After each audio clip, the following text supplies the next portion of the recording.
Disc jockey, drop the bass. Now the heads. Привет, товарищи. Let's lose some friends and followers, shall we? Question. A question communism. Ever hear of Karl Marx? In his mind, communism was born more than 100 years ago. He looked at the world and saw men as divided into two classes, workers and capitalists. In the Communist Manifesto, he called upon the workers, the proletarians, to rise up and overthrow their capitalistic masters. He cried, "The proletarians have nothing to lose but their chains. They have a world to win. Working men of all countries, unite." I am very much on the left. I do not lie about this. This is where I'm positioned. I am a left anarchist, ideologically. I believe that the best way possible to organise things would be through voluntary communalism. However, I don't think that's possible in the current situation, the way things are currently set up.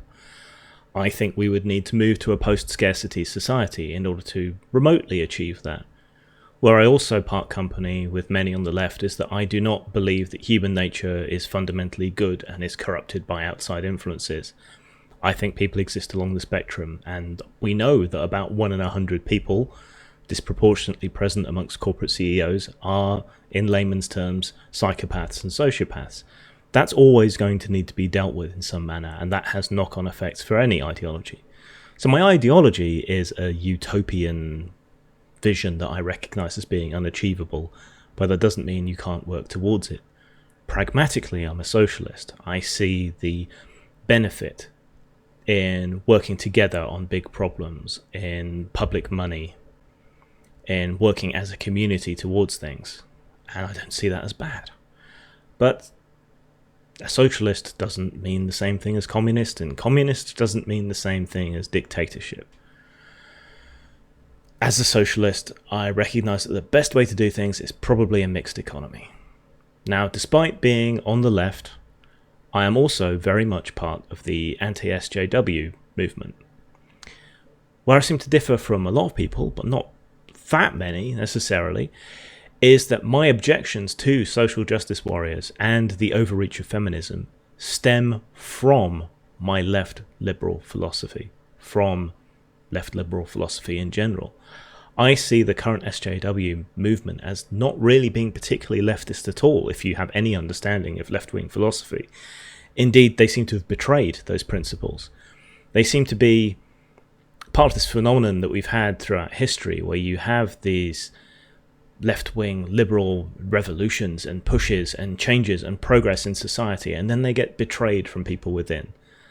SJWs within universities at the moment very much remind me of the Red Guard in Mao's China, right down to the shaming and everything else. So there's been a lot of arguments recently, lots of accusations thrown around. I don't think capitalism is a dirty word. I don't think Marxism is a dirty word. I think Marx got some things right, some things wrong. I think capitalism is good in some places, bad in others. But there's a lot of argument and discussion going on around this, a lot of divisions occurring. I want to give my perspective on what I see as the problems in society, what I know from what I've studied and observed in my life, and to explain why someone who is on the left can be as fervently anti-SJW as the most right-wing libertarian out there, and how that stems from my left-wing philosophies. So there can be no doubt that Western democratic society is facing a lot of problems at the moment. Cultural, democratic, societal, economic, across the board we're facing issues. And a lot of them come down to one thing: runaway capitalism. Now, capitalism is great in some ways. Capitalism is great for things that you want. Capitalism is terrible for things that you need. It is awful at providing healthcare. It is awful at providing infrastructure. It is awful at providing impetus for scientific research. Why? Why is it awful at these things? Because of the profit motive. When you are sick, when anyone is sick, should they be treated in order of need, or should they be treated on the basis of the weight of their pocketbook? You know, health is not something you can really negotiate over. It is literally life and death. And the way private medical systems are set up, they will milk you for cash. They will deny you insurance. They will bankrupt you because they know that you have to pay. And it's just not economical. It's not efficient. The US, with its very much private healthcare system, is 37th in the global league table of health systems. And every single health system ahead of it on that league is socialized healthcare. In this arena, it is cheaper, it is more effective, it helps more people, it helps the people that need help. There's the economy of scale. It's just better.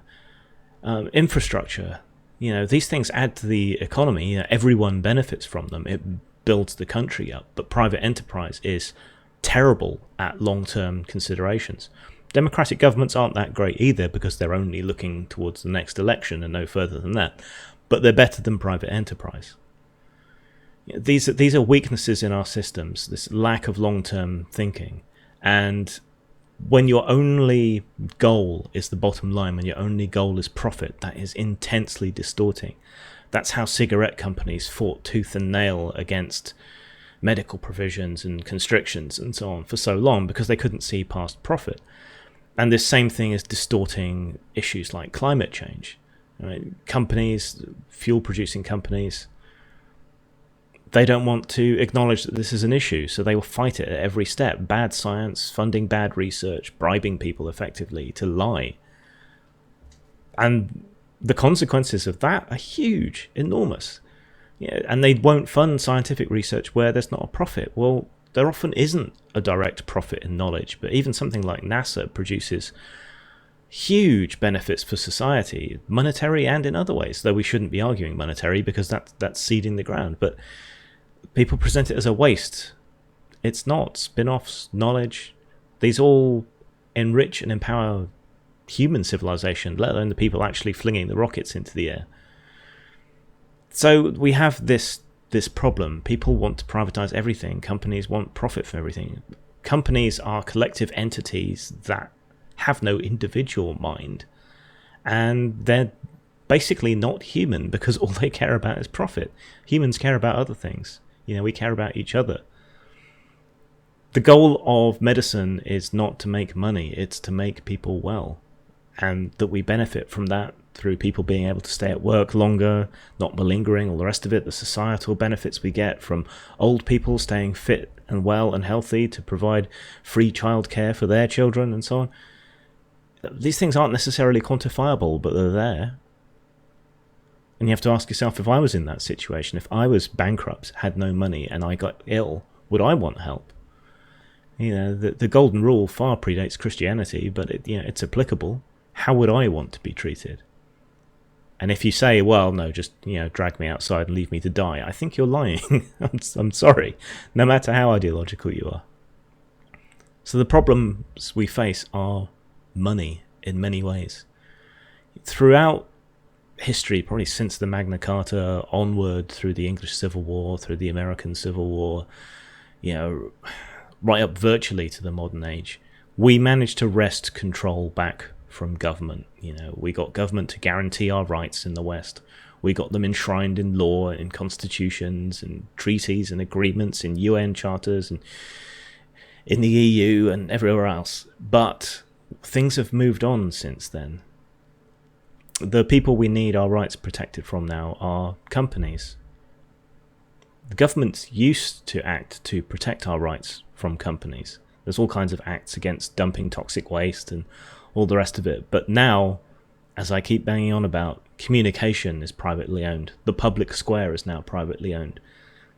It's time to extend those rights protections into the private sphere. It's necessary now because so much is privately owned and privately run. Are we going to be able to do that? Unlikely. Why? Well, that takes us to another problem. Money has distorted our political processes. There was a time when representative democracy was great. I suppose. It was the best we could have anyway. We were electing people who were supposedly experts in their field. We were electing people to represent us. We held them accountable at the ballot box. That doesn't really happen so much anymore. People aren't leading through expertise. They're guiding people to what the moneyed interests want. Lobbying is out of control. Money in politics is out of control. Money has concentrated itself in the hands of a very few people who have used it for political influence in order to lessen the amount of protections that we are offered, in order to lessen the kinds of things that are supposed to stop events like the big banking crash that we had. All that legislation, all that control has been eroded and chipped away at, and our governments no longer serve us. They serve companies. They no longer lead. They persuade us to follow the corporate agendas. This is basically undeniable. There's been plenty of studies done that show that the governments are not doing what the people want. They're doing what lobbyists want. Very rarely that will come to the same point, but most of the time not. And bit by bit we're losing these protections. We're losing these controls on runaway capitalism. And unbelievably, some people think that government is the problem rather than the money which is corrupting government. Government can be the problem. It's not just companies that can be the problem. You get an ideologue in charge somewhere, you allow them to get too much power, and they can distort government and government's actions ideologically. But the current problem we face is not an ideological one. It is a problem of capital. It is a problem of businesses inserting the profit motive where it is not necessary, not wanted, where it is counterproductive. And this huge weight of money acts like gravity. It bends everything around it. It bends intention. It corrupts ideals. It corrupts people's ethical standards. Because money can get you anything. People seek it. People want it. Money equates to power in our system. So there's no interest in serving the public need, which tends to be much more community-minded, much more left-wing, for want of a better term, than any of our governments end up. And the UK system is particularly screwed because it was already distorted and it hasn't been accurately representing anyone in a long time. And now we're essentially a one-party state. A one-party state that is now completely unfettered by Europe, which has tended to be more democratic and more left-wing. Now there's basically nothing to stop them doing away with human rights, even. We're screwed. And yet people, well, about a third of people in the country voted for it. They're not only screwing themselves over, which is fair enough, they consented to it, but they're screwing over the 2/3 of people that didn't vote for it. And yeah, government bureaucracies are themselves a problem, but they're a far lesser problem to corporate rapaciousness, which is what we're facing at the moment.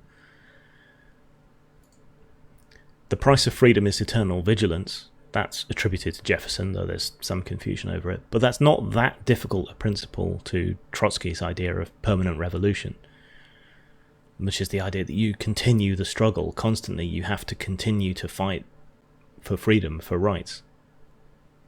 These are basically the same sentiment, that you have to be watchful, because there's always something waiting to corrupt and twist and move to their personal or corporate gain. But people are just turned off to politics. It's boring. Politicians are salesmen in grey suits working at the behest of corporations now, so people have lost faith in the process. So you either need a big push to reform the process, or you need to overthrow the process and start over. But more corporatism cannot be the answer. I do not see how anyone thinks that unfettering companies, unfettering corporations from any kind of oversight, this anarcho-capitalist line of economic libertarianism just makes no sense, because the problems that we have are because of corporations being relatively unfettered. So letting them off the leash even more is going to mean more problems. It's going to mean more hardship, a bigger wealth gap, more poor people, and more wealth in the hands of a very few, and more power in the hands of a very few. But we know that doesn't work. We know when it comes to social programs, helping the poor, providing medical care, that philanthropy doesn't work. Go and read Charles Dickens. He was writing social commentary on this in the past. Do we really want to return to, please sir, can I have some more? Do we want to return to the workhouse? Do we want people returning to basically effective debt slavery. That's kind of already happening over here with people having their work assistance, their unemployment aid revoked, and then being made to work for companies for free, essentially, to get their unemployment benefit. Some people have been fired from the company, put on benefit, and then sent back to work for that same company. How absurd is that? How stupid is that? Why are we allowing this to happen? It makes no sense to think that this helps. And like I said, with medical care, we know it's cheaper and more effective to go with a state solution when it comes to investment, when it comes to big projects, big science, big infrastructure. Public money is the way to go. It just works better. Plus, it's accountable. Companies aren't really accountable to you, the people. They're accountable to shareholders, and they're only really accountable in terms of profit. The profit motive is not good for everything. You need other motives, other incentives, moral and ethical ones. And quite often these pay off economically as well, but people are too blind to see it. These are the problems we face, and capitalism, more unfettered capitalism, isn't the solution. It's great for a lot of things. It is not great for the problems that we're facing. We know that wealth redistribution has to happen. We know that social investment works, that it lowers crime, that it lifts people out of poverty. Yet our societies in the UK and US that we consider to be the most free and open, where people can build their own lives, are some of the least socially mobile countries in the world, at least of comparable wealth. Compare them to the Nordic countries, to mainland Europe and so on. They're far more socially mobile than our supposedly free, liberal, capitalistic democracies. We know these things work. It used to be a saying that I agreed with, that reality had a left-wing bias, but at least in terms of economics and social aid and so on, this is still true. Reality has a left-wing bias in those ways.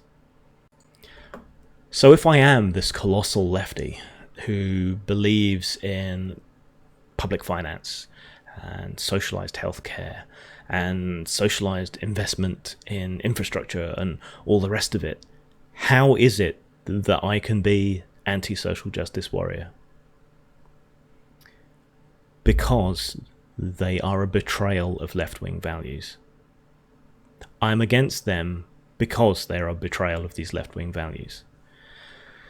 Left-wing philosophy posits that people should be equal before the law. Social justice warriors want special exemptions and special rights for certain interest groups under the law. I don't want positive discrimination. I want everyone to be treated the same. I do not think you get to equality by favouring one group. I do not make exceptions when it comes to racism. If you are racist towards a white person, you're still racist. Yes, that is possible. It can happen. Nobody today is responsible for the crimes of their ancestors. Nobody today is particularly benefiting from the problems of their ancestors. And I see all this identity politics as a huge distraction from the class issue. And class issue is still a form of identity politics, so you have to be very careful. But it is very definitely pragmatic. It's definitely visible. There are problems with social mobility. There are problems with restricted opportunity if you're born into a poor family. And it doesn't matter whether you're black or white or yellow or brown or polka dotted or whatever. Wealth is far and away the biggest problem. And a lot of what we see as racial disparity or prejudice or even gender prejudice is actually class and wealth prejudice. It's just that these groups are more identifiable as members of that poverty group against which we have all these prejudices. So in my opinion, once you eliminate these problems and prejudices on wealth and class, once you provide people with opportunity, equal opportunity, not equal outcome, when you regard people as equal before the law, there's no real reason to hold those prejudices anymore. If you deal with the poverty problem, crime will fall, poverty will no longer necessarily be associated with crime, and antisocial behavior and all the rest of it, and that will start to remove the stigma. That will start to lift people up socially as well as economically. Once you provide people with equal educational options, allow them to make the best of themselves possible, once you reinvest money away from the top into the bottom to equalize the chances of people to lift themselves up and to do better, all of that will melt away, I think. I might be wrong, but I think it's got to be worth a try. And since wealth and class disparity is the major problem, the major contributor to crime and shootings and prejudice and all the rest of it, it just makes sense to get rid of that first anyway. So I see this obsession with identity politics, this elevation of groups. It's not left-wing, it's fascistic, if anything.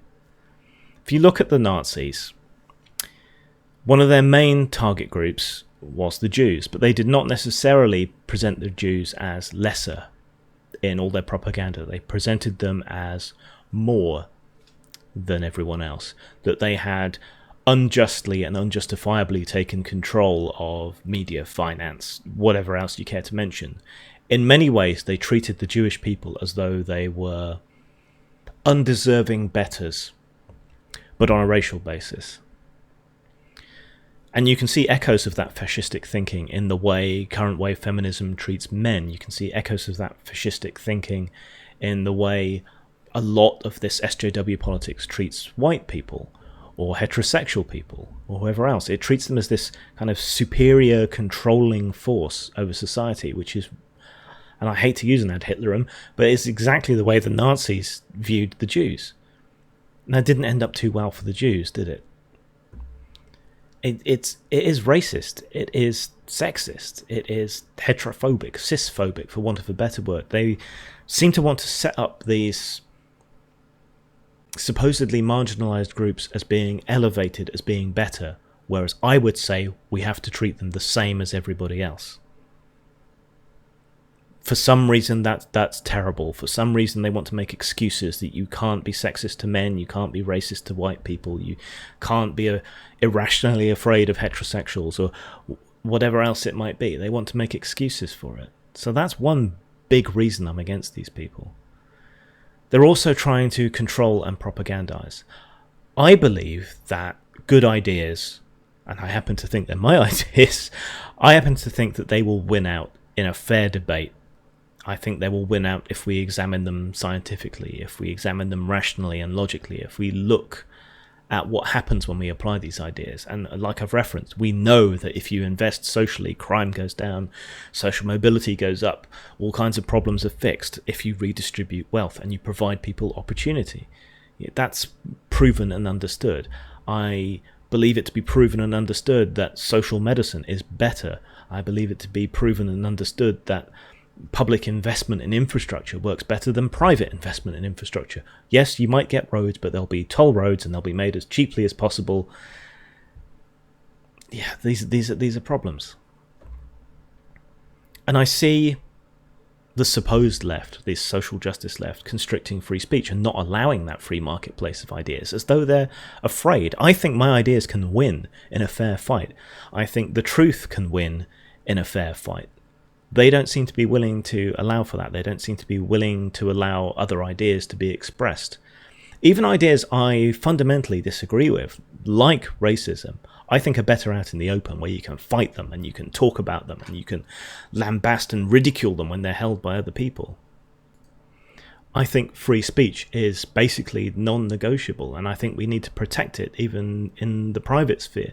Whereas these people seem to want to take away that equal access. They want to ban certain points of view. They want to prevent certain people expressing their voice. And on the other side of things, you have places like YouTube and so on recently demonetizing videos, using finance, using capitalism to try and silence and marginalize and hide certain voices. Yeah, I think people should be free to express their sexuality. Social justice warriors, for all their talk of accepting trans people and LGBT people and all the rest of it, are very much anti-sex. They go against the needs and the testimony of sex workers. They try to censor pornography because they believe, completely unproven, that it contributes to problems in society. There's no evidence that it does, but That's not what's guiding them. They're trying to impose. They're setting themselves up as a cultural elite in control of everything. Left-wing philosophy does not support the idea of setting up elites, people in control, aristocrats. It's about tearing that down and giving everyone equal potential access. So that's why I'm against them. They're censorious, they're authoritarian, they're fascistic. They are betrayers of left-wing and liberal values. They want to silence, they want to control, they want to dictate. And that goes against everything that I think left-wing philosophy professes, at least in theory. This isn't to say that I don't see problems with my own political philosophies. I'm still dealing with them. A couple of things have really, really shaken me. The Brexit vote, most especially. That so many people could vote against their own interests, and that they could unleash such a horrendously right-wing government on the rest of us, that 1/3 of people could dictate to the rest of us based on misinformation and lies. This has shaken my belief in the proletariat, for want of a better term. People as a whole are simply not educated and aware enough to understand the nuances of all these things. This is a problem that we run into in courts now with complex financial cases. It's virtually impossible to get a competent jury of people who can understand all the difficulties, the ins and outs of white-collar crime. So the conviction rates are pretty terrible. So we have rogue bankers and so on getting away with the most terrible things simply because the juries cannot understand the nuance. So where before I would have maybe trusted in the hands of the public, I now have a problem with that, because democracy relies on an educated populace. And I don't necessarily think that an educated populace will always necessarily agree with me. People have different ideas. But there is little or no doubt to me that the Brexit vote was largely the result of ignorance. You look at the number of people that have said they would change their minds now. You look at the reasons people voted on it and how completely unrelated that is to the actual issues of Brexit. And it's hard to come away with any feeling other than, well, people didn't know what the fuck they were doing. If the vote was held today, it would at least be proportionally the other way than it was. Probably much more, according to various polls. So that's shaken my belief in people. I'm still working it through. I still think the ideal is the same for me, but the pragmatics of it have changed. How can you have a democracy with a populace that's so utterly uninformed? How can we have a representative democracy when our representatives do not represent us? They represent corporate interests. How can technology influence this? I think I'm swinging towards a more technocratic point of view, which is a rule by experts. But I would want that base of experts to be as broad as possible. Maybe you could have an elected executive that was charged with doing what the public want, and maybe you could have public votes on policies and proportions where you want the money to go in government and so on, but limit it to people who are qualified to make a decision on that basis. So economic decisions, if you have an economic qualification, you get to vote, otherwise you don't. Things that affect everybody, you get to vote, otherwise you don't. Health, if you're a doctor or a medical professional or hold an appropriate degree, maybe then you get to vote, and if you don't have that kind of qualification, you don't. Maybe something like that. I mean, it's possible with current technology, vulnerable to hacking and so on, but it would be more democratic. But what is the purpose of a government? Is it to represent the will of the people? Or is it to be efficient and effective and to lead the people? And does it have to be one or the other on that scale? Can it be somewhere in between? Do we want it more representative via proportional representation and coalition governments as they have in mainland Europe? Or do we want more effective leadership, unfettered? That end of the scale lies dictatorship. The other end of the scale lies mob rule. I'm still thinking it through. There's problems, and we should all be pragmatic and willing to change our point of view, no matter our ideals. We need to decide what we want to work for. Do we not want a fairer, more equal, freer society for everybody, where everybody has equal opportunity to advance themselves, to do well? Do we want power to concentrate in the hands of a very few people, very self-interested people, or not? I think on many of these things we can broadly agree, and it's just how to solve these problems that we disagree on. But I'm very much on the left. I think we have to do this collectively as much as possible, and I don't think we can trust corporations, and I don't think we can trust corporate psychopaths. And I'm against SJWs because they are not the left. They are not about fairness. They are not about equality. They set themselves up as an elite, and not a technocratic elite either. So I don't know. This is a hugely long ramble for which I apologise, but I think it's necessary occasionally to kind of set out one's stall and say what one thinks. And I think it's important to contribute to this debate that's going on within the skeptic and anti-SJW community between the classical liberals and the harder right economic libertarian people. And here's me on the far left. So this is my contribution. You don't have to agree with me, just listen. That's all I'm asking. Take it easy, guys. Have a good one. If you made it all the way through this, thanks. If you like what I do here, please like, subscribe. You can find me on social media, on Twitter at Grimachu, James Desborough on Facebook, James Grim Desborough on G+. My main website is postmortemstudios.wordpress.com. If you want to help me out with a little money, which will go to support my games, writing and other projects, you can do so at Patreon, which is also Grimachu.